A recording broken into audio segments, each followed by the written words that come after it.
So we're very happy to have Sharona Jacobs with us here today. She's a licensed clinical social worker with extensive experience in mental health, education, administration, and care management. Originally from New York City, she earned her bachelor's in psychology from the City University of New York and her master in social work from Adelphi University. After moving to Houston in 2008, she served as Associate Director of Field Education at the University of Houston's Graduate College of Social Work before transitioning to senior living and home care. More recently, she directed a home care agency with the Geriatric Care Management Division, which inspired her to join Elder Advisory Group to work directly with clients. Sharona's strong social work background and compassion help her advocate effectively for older adults and their families across Houston, particularly in River Oaks, Bel Air, and Meyerland. And we're thrilled to have her. LiveWell is the company that you are with, and we had a really terrific meeting several months ago, and we said, you know, we need to bring their information to our clients. So with that, let me turn it over to Sharona, and you're going to talk about what is a care manager. Yeah. So we asked you a question about whether you all have any experience in providing care. And then, of course, we got answers. And we did what with the answers? We put them into AI.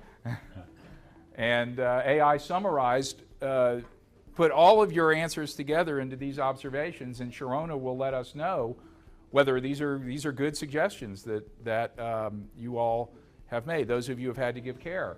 Plan early.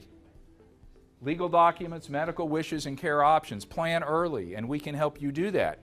Our NCM 360 system can keep all these sorts of things like documents and wishes and care options. Be present, intervene sooner rather than later. Don't wait. Lead with patience, empathy, and flexibility. Be an active advocate. Expect to coordinate and oversee care. Protect your own well-being. Self-care is essential, not optional. And embrace the meaning. This time can be deeply valuable of providing care. So this is what you all have told us, and we'll find out whether these are valid observations that you all have made. Thank you, Sharona. Hello, everyone. Can everyone hear me in the back? Okay. So, first of all, thank you to Catherine and Leonard for inviting me here and to New Capital Management. I'm excited to be here and talk with you. Yes, these are all great things to do. So we'll get to them at some point through the presentation. So what is a care manager? Does anyone have an idea of what a care manager is? Has anyone ever worked with a care manager? You have? You have? Okay. We do get that a lot, that people don't know what a care manager is. So who are we? So this is about my team specifically. We are professionals with varied backgrounds, usually in nursing, social work, or gerontology, with passion and experience working with seniors. So those are some of the backgrounds that we have, but I also have members on my team. I have a care manager with a business degree, a care manager with a degree in physical therapy, occupational therapy. The main focus is to have the passion and experience for working with seniors. We have advanced knowledge, specialized training, extensive experience, and familiarity with senior care resources. So, and that is a whole spectrum of things. We're also members of the Aging Life Care Association, which is the national professional organization for care managers, and we adhere to a strict code of ethics. So care managers, also geriatric care managers. I think that's my next. We have many names and wear many hats. We're called care managers, geriatric care managers, Aging Life Care Professional. That was a rebranding that the Aging Life Care Association did. But we also have many other titles: coordinator, planner, guide, advocate, evaluator. So what do we do? So the short answer is that we provide peace of mind and improve quality of life. How do we do that? We evaluate the situation, identify needs, provide resources, implement plans, and assess on an ongoing basis. So we're not just going to come in and tell you one time what we think you need to do. We're going to keep evaluating the situation. Things change, situations change, and our recommendations change with them. For whom? Our senior clients, of course, but also their families, caregivers, and support systems. Our client is really the whole collective. When and where? We're accessible 24/7 through our on-call system and have team members here in Houston, in Dallas-Fort Worth, and in Austin.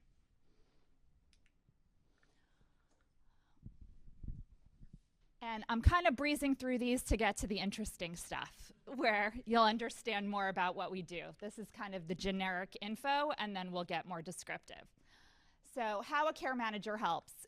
Comprehensive assessments and care plans, arranging and monitoring of in-home medical and personal care services, advocacy for rights and preferences, life care planning, healthcare service coordination, support for busy, overwhelmed, or out-of-town family members.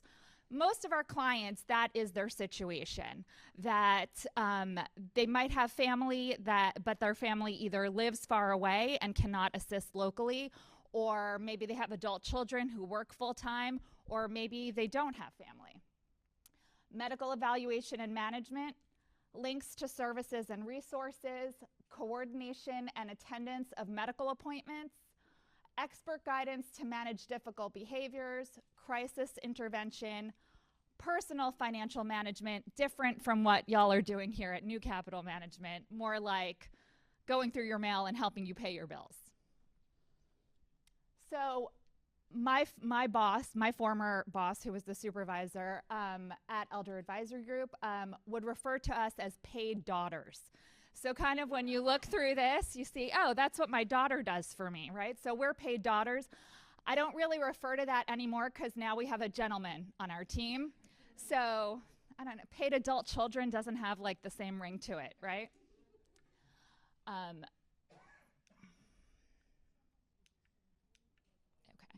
So our 8 core areas of expertise, this is off the Aging Life Care Association website. Decision support and implementation, health and disability, financial, housing, family, local resources, advocacy, legal, and crisis intervention. So we have expertise in all of these areas, which is also to say that even if we're not managing it directly for you, we connect you with resources that can assist. We're not going to do legal documents for you, but we have attorneys that we work closely with, that we refer to, that we recommend, that we've had relationships with. So that kind of connection, helping you make that kind of connection. Okay, so I'm going to go through a few actual examples of actual clients of mine personally, so you can get an idea of what we actually do. So Mary, when she became my client, was in her 70s. She lived with her husband. They were married for 40 plus years. Her memory started to fail. She was increasingly confused and at times didn't recognize her husband anymore. She became increasingly paranoid. She started hiding knives under her bed and other areas in the home to protect. She would say it was to protect herself. She didn't recognize her husband and who's this strange man in my house. So she was protecting herself, and she was frequently calling the police. Her daughters live in Houston. They both work full time. And they were overwhelmed and worried about mom, of course, but also about dad, of course. So let me see. So her daughters came to me to sign up for care management. And the reason I'm talking about this before going through the rest of the story is it's always good to sign up for something like this or to review something like this for yourselves when you're not in a crisis. Because when you're in a crisis, you're kind of scrambling last minute to kind of figure everything out. So having something like this set up beforehand can be very helpful. So this was a pretty quick turnaround for crisis mode, but I met with her daughters on Wednesday, and they signed up right away. They felt like they needed the extra help and support. And then on Friday afternoon, they called me because the police called the daughter. Mary called the police again, saying she didn't recognize Dad. She was threatening to stab him. Mary was extremely agitated and not able to be redirected. The police had been there before. They had been able to calm her down and redirect her. This time it was not working. They were very concerned for Dad's safety, of course, and they wanted to take Mary to a psych hospital. So her daughters needed a quick emergency plan. Psych hospital is a last resort, and that in itself is a very scary situation. So I say Friday afternoon, 4:30, because that's always when crisis hits, at the end of the business week, at the end of the business day. And I swung into action, and I helped connect her daughters and Mary with a senior living community that specialized in memory care that would take Mary into their community on an emergency basis instead of sending her to a psych hospital. They were able to keep her with them. They initially said, we'll just keep her with us and regulate her medication, have her physician come here, have a psychiatrist see her on site, and basically use this community instead of a psychiatric hospital. So there were conditions, of course. The conditions were that Mary also had to have a one-on-one caregiver with her, 24/7 at least, till things calmed down a little bit, and also that one of her daughters would be available if in the event they were not able to calm her down and they did have to send her from there to a psych hospital. So both of those conditions were met.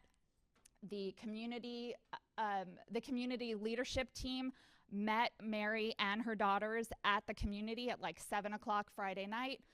Smooth transition, and then Mary lived there for 8 years until she passed away just this past year. So the care manager was me. I relied on my relationships and systems that I had put in place in advance. So this was a scenario that I set up with this particular facility, that if I ever had a situation like this, could I go to them in an emergency situation? I coordinated with the community and with home care partners, so got caregivers there rapidly.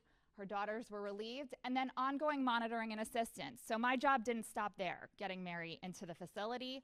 I visited her every week, sometimes more than that. And when things calmed down, I used to take Mary to get manicures and pedicures. Every other week, that was our outing together. I would visit her at the community each week, but then I would also take her out to eat, out for mani-pedis, all different kinds of things. Again, the paid daughter stuff, right? Oh, okay. Jenny O is a retired professor in her 90s, early 90s when she started with me. Now she's in her late 90s. She has no family, a history of pretty severe mental illness, bipolar disorder. Her responsible party, the person who has power of attorney over decision making for her, lives in another state and is a longtime friend of hers.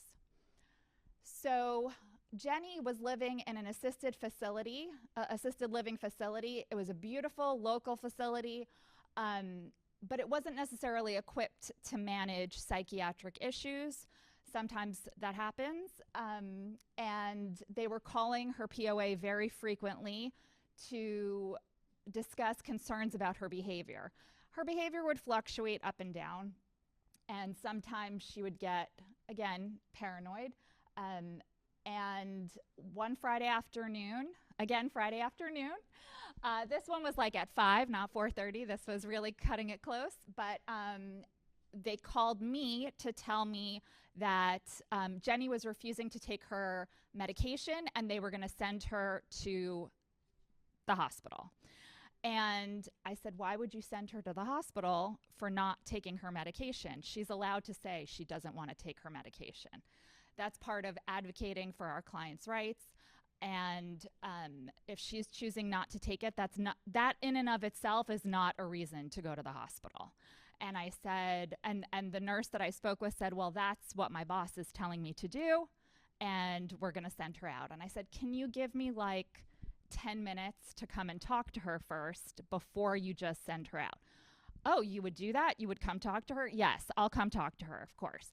So I was nearby. I went and I spoke to Jenny, and I explained in a kind and caring way. We had built a relationship until that point. And I explained to her that the facility is concerned that she's not taking her medication. And if she doesn't take her medication, they are saying that she's going to go to the hospital. Jenny, I don't want you to have to go to the hospital. Can you please take your medication? And she said, I don't want to go to the hospital either. Sure, I'll take my medication.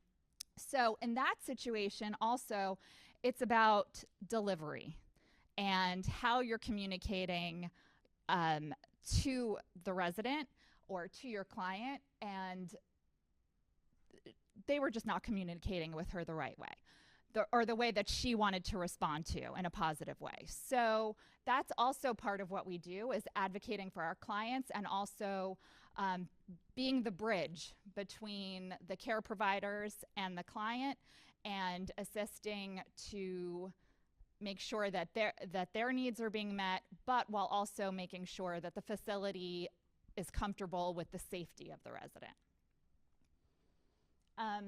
So how did we help? Local assistance. POA was far away in another state on the other side of the country. I coordinated help with professional advisors and needed services, ongoing monitoring, assistance, and advocacy. Again, visiting weekly, not just leaving it right there and not staying involved. Keeping the POA in the loop at all times. So we all continue, all the care managers, we visit our clients, but we also make sure that all the parties involved in the care are getting the information that they need in order to participate. And ultimately, we moved Jenny to another facility that was more equipped to handle what she needed. Okay, so Gary was a retired engineer in his late 80s when I met him. He lived in an independent living community. He had an adult daughter and an adult son. Both lived out of state and in 2 different states and time zones. He had multiple medical appointments, including primary care doctor, urology, dermatology, neurology. He also drank alcohol every day, a quart or more of whiskey a week, and his mail was piling up, and bills weren't paid, and collection notices started to arrive. So I will tell you that there was discussion on my team about the alcohol, and some people said, oh, let's water it down. Oh, let's try to, and I'm like, I mean, he's over 21, right? And he's allowed to drink if he wants to, and that is not, it's not unsafe for him necessarily that I could assess. And I think when you're building a relationship with somebody, if they're doing something that you feel is unsafe, you don't just walk in and take it away from them, whatever it might be. You have to build a relationship with somebody in order to have that conversation. So how did I help? I met with the family, providing education and support, evaluation, and made recommendations, ongoing evaluation, again, continuously staying involved, scheduled and accompanied him to all of his medical appointments. So I was the second set of ears in all of those doctor's appointments, and I reported back to his children and let them know what was going on. All with Gary's permission. So Gary signs his own documents. Gary is aware of what his needs are. He signed his own HIPAA release forms, his own agreements with us, and I would not have kept the family involved unless Gary had approved of that, which he had. We organized his mail and his bills. I sent them to his daughter for payment, which he agreed to, and I ensured and advocated for his wishes. So a couple of things about Gary. So one night, Gary had a fall. He fell out of his bed in the independent living facility, and he woke up and saw blood. And the staff at the facility came in and assisted him. He did go to the hospital, but that was really all it took. Gary stopped drinking after that. He felt like he had gotten maybe a little bit too tipsy and didn't realize, and it scared him enough to stop drinking. But again, that was his decision, not mine. And Gary passed away this past year as well. He had throat cancer, and when he actually had a swallow test. This is how we discovered it. He saw a speech therapist, he had a swallow test, and they saw something on his throat. So we involved his physician, and the physician and I met at the facility, and he said to me, well, I'll just call Gary's daughter and ask her about surgery and about the treatment plans. I said, no way, ask Gary. So the doctor and I went into Gary's room and spoke to Gary, and I said, listen, when you had your speech test, when you had your swallow study, they found something on your throat. They'd like to do additional testing. And Gary said, no way. He said, I'm 96 and I've lived a great life, and it's not like I'm going to have surgery if it's anything, and it's not like I'm going to sit through chemo. So it is what it is, and that's my decision. So the doctor and I called Gary's daughter, again with Gary's permission, and I told her about the results of the test, and she said right away, what does Dad want to do? Right? So she knew. So I said, well, I'm glad you asked that because I got his answer before I even called you. So that was the decision. And then Gary lived about another year and a half, and kind of ups and downs. Gary only liked to eat peanut butter and jelly sandwiches. He ate that 3 times a day. Breakfast, lunch, and dinner.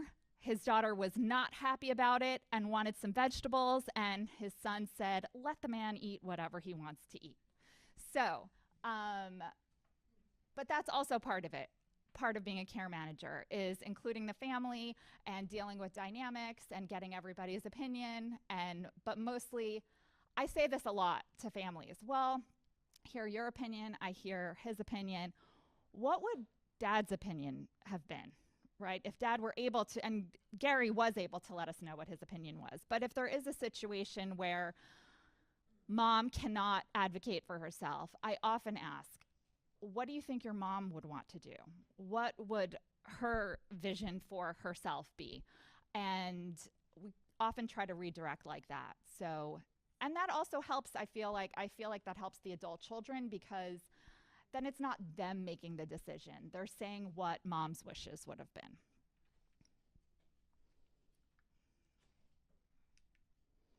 Okay, Anna.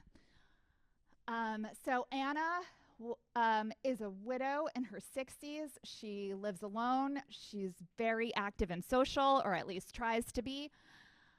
But she feels lonely and she misses her family. Her daughter lives in Japan, which is also a very challenging time difference, 14 hours ahead. So she doesn't often get to connect and speak to her daughter or her grandchildren. She attends many social activities in her building and at church, and she also communicates with a CIA operative online through a dating website and has already sent him $30,000 to support his mission. So, I thought this was kind of an appropriate slide to present because this is coming up a lot more, talking about financial scamming and dating scams and all that kind of stuff with the senior community. So it's a little salacious, but anyway, this is important to discuss for sure. So her daughter is very concerned about her mother's judgment and maintaining finances for her long-term care. Mom's only in her early mid-60s, presumably will live a very long time, and she's giving away all her money. So how are we going to try to stop this from continuing, and because we want to be able to financially support her through the end of her life? Anna is dismissive of concerns and continues the communication and the fund transfers. When I met Anna, this had just happened. Her daughter let me know that a family friend, her daughter actually Anna called her daughter, and her daughter was able to get a family friend over to the airport because Anna was about to board a plane to go to Washington, D.C. to meet said CIA operative. So, how did I help? So I first started by visiting Anna very often, 2 to 3 times a week, building a relationship with her and letting her know that I was there as her advocate and letting her vent to me about her daughters being bossy or intrusive and all that kind of stuff. But also she's lonely. So being more involved, taking her to social events, taking her out for lunch, being more of a friend with her to build that trust and that relationship so that when I come in and I say, okay, enough is enough, maybe she'll listen to me in a way that she would not listen to her daughter. So I also coordinated her medical and psychiatric care. I also took her for her driving test, and she passed with flying colors. That was a concern about her driving.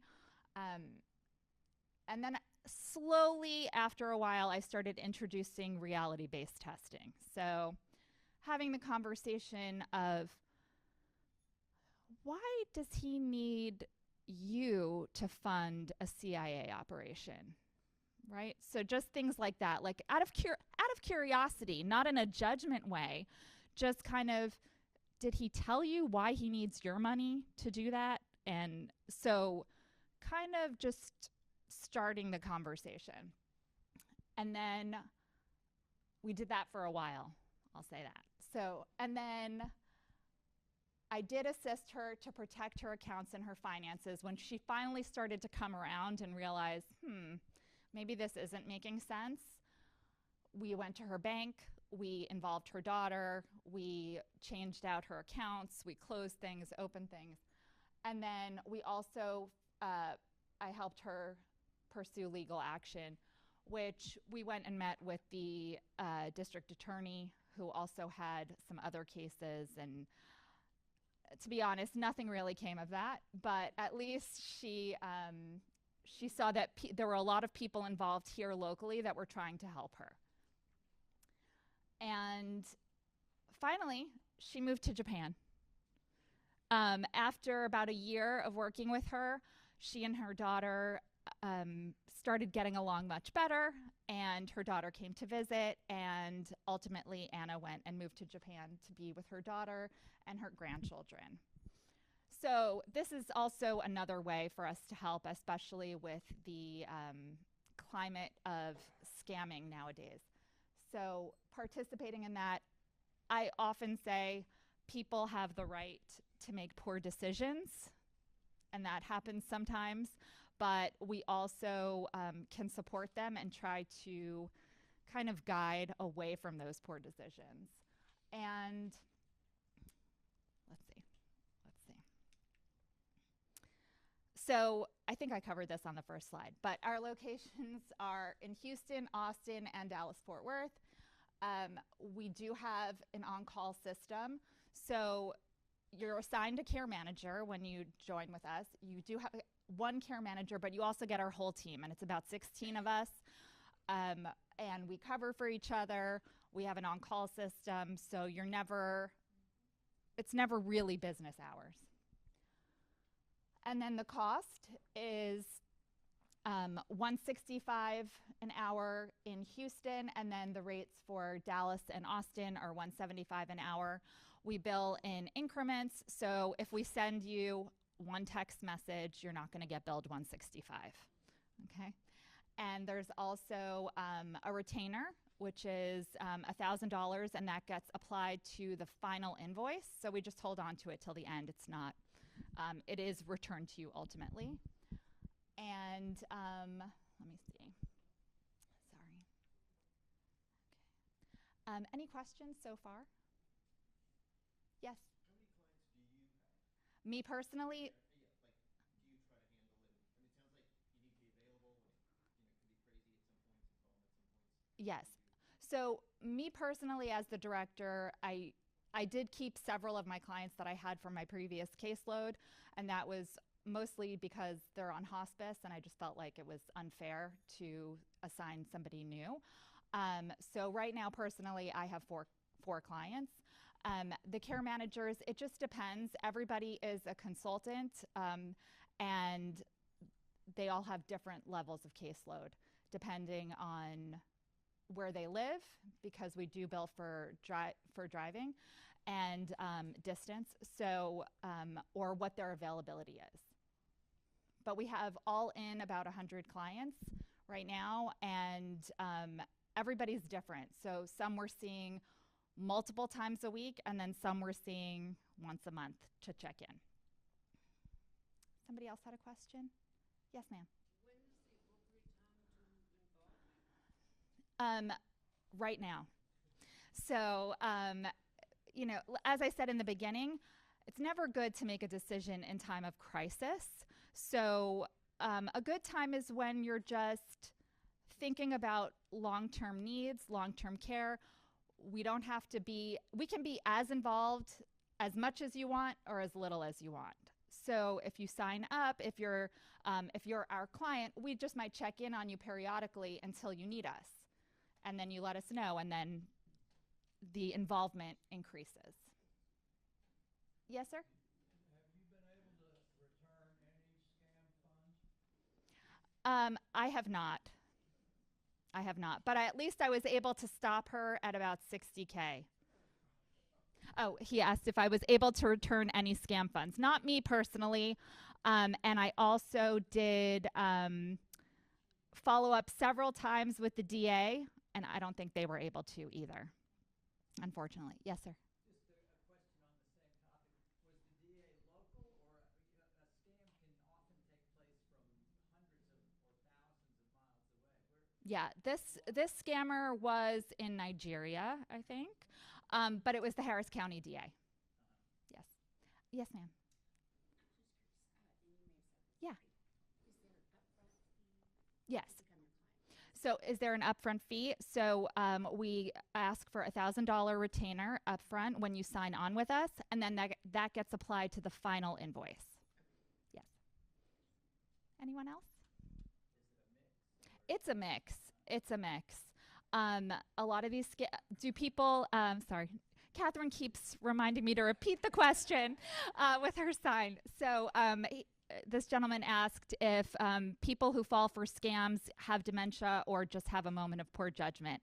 It's really both. I think that a lot of these scammers know who to target. And just on a personal note, my mother-in-law, who's in her early 80s, not memory impaired right now, and but she did fall victim to, she clicked a link, you know.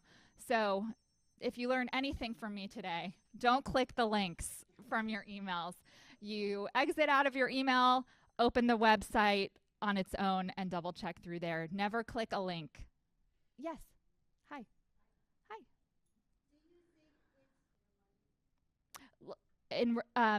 Do I think it's part of my responsibility to, I'm just repeating the question like Catherine asked. Do I think it's part of my responsibility to speak with family members, maybe adult children, to become more involved in their parents' finances, to be protective? Yes, I do. I have had those conversations.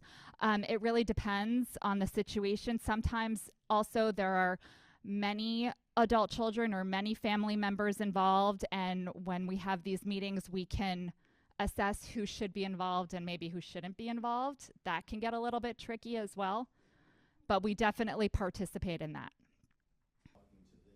Yes, we would help support you here locally, and then we also could make recommendations for people who provide our services in other states.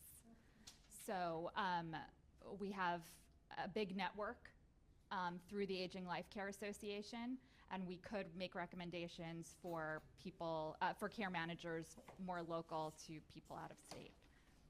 We also, I don't know if we also do, I don't think I left a card up there about it, but we do also offer support groups for people who are caring for loved ones who maybe need that extra support. We're so happy to have had you today. Thank you. And Thanks, for everybody. everybody here to get to know you and your organization, this is an area where you can't have enough help and you can't have enough information. And, you know, just about every family, since we're all living longer, will face challenges. And there are experts. Everybody should see now that we have experts that we can put you in touch with. You can contact Sharona and the other group at LiveWell.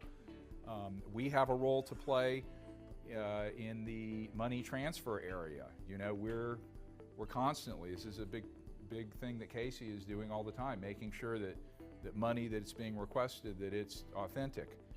But we're not clinical social workers, and we don't know how to help on that end of things. And so we are interested in forming partnerships with organizations like LiveWell and professionals like Sharona to be able to help you and your families, and in any way that we can, please let us know. So thank you so much. Please give a round of applause for Sharona. Thank you.